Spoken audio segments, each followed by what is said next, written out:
the whole point of the so-called war on terror or investing in the Mujahideen was to somehow fight terrorism or to make a better world.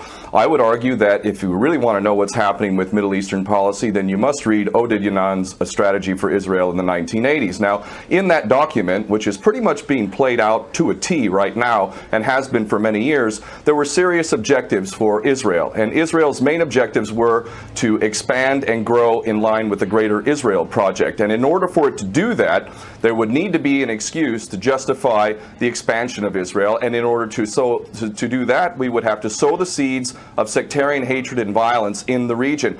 The number one target of this plan was Iraq. We've achieved that. That's not a failure. That's actually a success. Iraq is a failed state largely. It is an absolute basket case. Sectarian hatred is absolutely insane. We see the beheadings and all of this madness, and we think it's a disaster. No, it's not at all. In fact, it's all part of the plan to break up Iraq into 3 different states.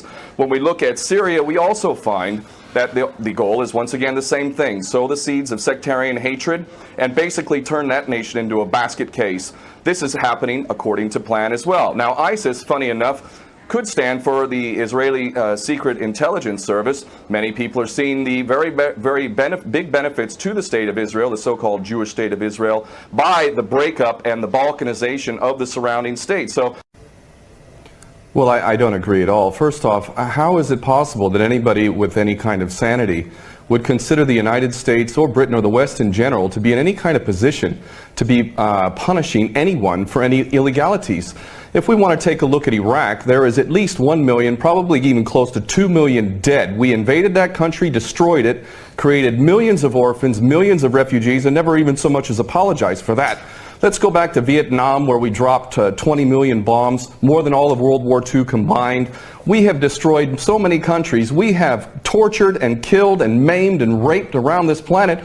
Who in the hell in their right mind would consider the United States or the West in general to be in any position to punish anybody? Never mind the obvious facts that this is a false flag attack and a long list of false flag attacks, which let's get into that, please. Not only that, but we need to really understand the truth here. First off, all of these players, these politicians, are nothing more than puppets. They don't serve the people. There is no real democracy. They really serve the rich and powerful who run the world, and that would be the bankers who control the money supply. The bankers, of course, make huge amounts of money. Whether they make bad investments or not, wars are great for them, and ultimately they control the politicians, and that is why we see these policies, is we need another war. And the reason why we need another war, according to these psychopaths who are running the world, is because more and more people, despite the clueless masses who continue to be entranced by things so ridiculous as X Factor and American Idol, there is larger numbers of people around the world who are realizing the truth and beginning to recapture the capacity to think for themselves. And they can see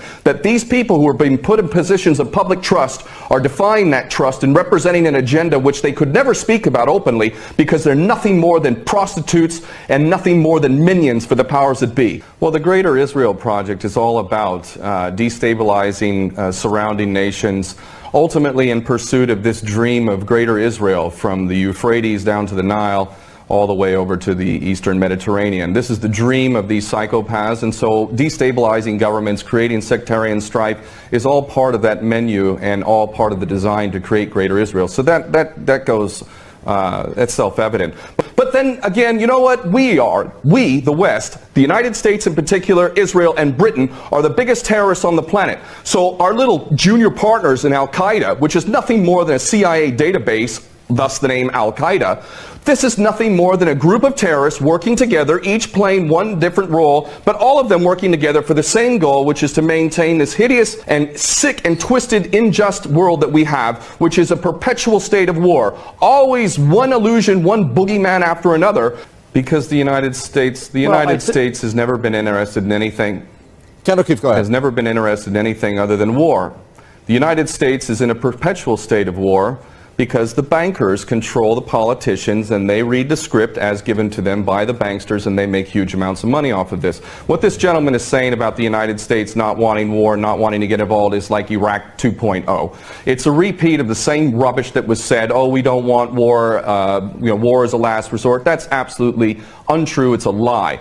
Those that are in government are nothing more than prostitutes who are carrying out the orders of those who are in charge of them, and those that are in charge want another war. And part of that is what we discussed earlier, the Greater Israel Project, to destabilize any Arab regime which might have any kind of autonomy and self-determination. Any regime in the Arab world that is not an absolute puppet cannot be tolerated. And who are the nations that we target? Those that are not puppets. I want to give you one more place in the Quran which is also in a sense related to the people of Musa alayhi salam in Surah Al-Isra. Very interesting language. You know, the Israelites, when they were established and when they finally became an independent nation, eventually Allah Azza wa Jal actually in the history of the Jews, in the history of the Israelites, they were ransacked and invaded by foreign nations multiple times. And Allah mentions two major invasions in Surah Al-Isra. But the way He mentions it, understand that the Israelites, the Jewish community of the time, we consider them the Muslims of that time. You have to understand what that means. They were the Muslims of that time. That was the Ummah. And they lived in a town, and then non-Muslims came, non-believers came and invaded them. فَجَاسُوا خِلَالَ الدِّيَارِ. They broke into every home. You don't have to go further. When you describe soldiers breaking inside homes, then you know what happens next. That doesn't have to be spelled out. Everybody can know. Anybody who understands war knows. When militaries go into civilian towns, all unnamed kinds of atrocities take place. But that army that came in, you know what Allah called them? He says, بَعَثْنَا عَلَيْكُمْ عِبَادًا لَنَا أُولِي بَأْسٍ شَدِيدٍ. We appointed over you, meaning we sent to invade over you, servants of ours. The strangest phrase. Those people were disbelievers, enemies of Allah, pagans, attacking Muslims, and what did Allah call them? His servants. Sometimes people that do terrible, terrible things, they don't even know that they're serving a larger plan from Allah. They don't even know it. They don't even know that even in their rebellion against Allah, they are actually at Allah's service. They don't even know. The believers might not understand why this is happening to them. They don't see the future script. They don't have that curtain lifted from Allah. If I have one message which I have been trying to deliver for 40 years to Arab audiences, it is this, that the only thing stopping you from uniting is you. بس إيران مثلها مثل أمريكا.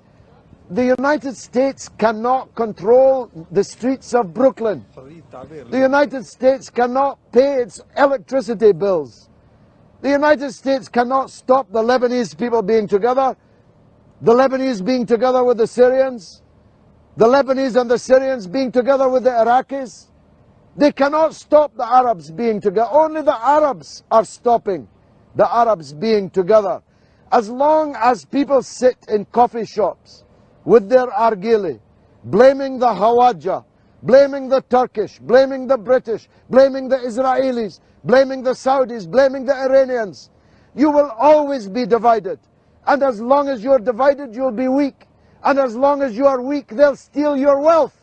It's not rocket science. You don't have to be Einstein to work it out. Unity is strength.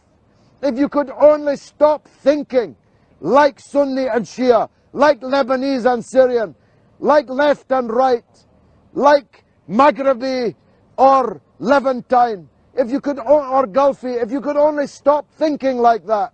You are 350 million people who speak the same language. You know, in Europe, we speak 150 languages. You speak one language with one God. Imagine the strength that you could have if you came together. But as long as you are ready to sit and blame other people, you will never be united. And as long as you are not united, you will be divided. And as long as you are divided, they will steal your things. That's why they're doing it. They don't care if you're Sunni or Shia. They don't. Listen, madam, in the parliament in which I sit, there's 650 members. If I ask them one by one to define the difference between Sunni and Shia, none of them could do so. None of them. They don't care if you're Sunni or Shia. They don't care if you pray or fast or make Hajj. They don't care about Islam. They don't care about religion. They just care about dividing you. They just care about making you fight against each other. As long as you're fighting each other, you're not fighting them. You're not fighting Israel. You're allowing them to steal your oil, steal your gas, steal your water.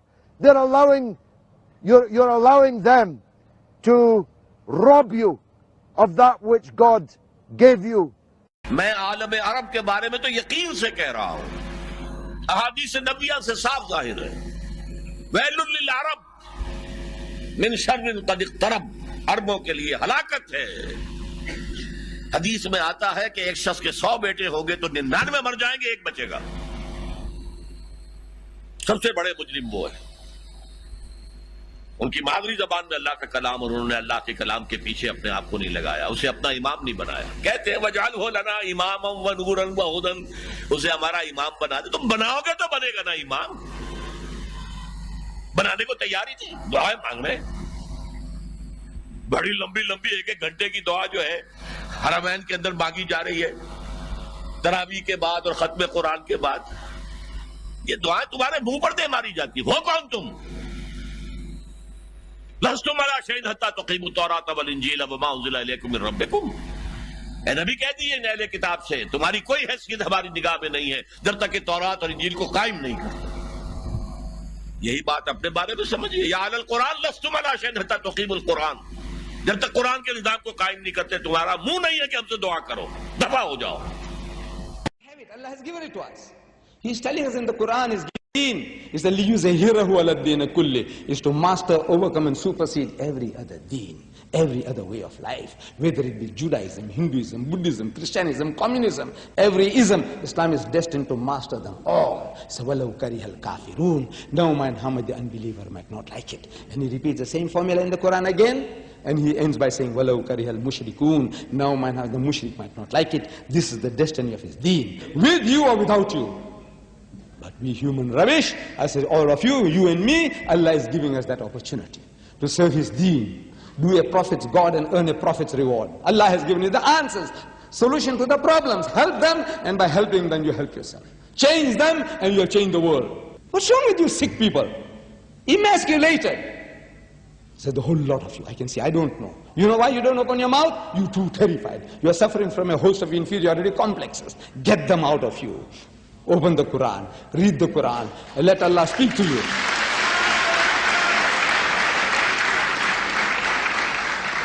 Allah will do it for you. Allow his book to touch you, your heart.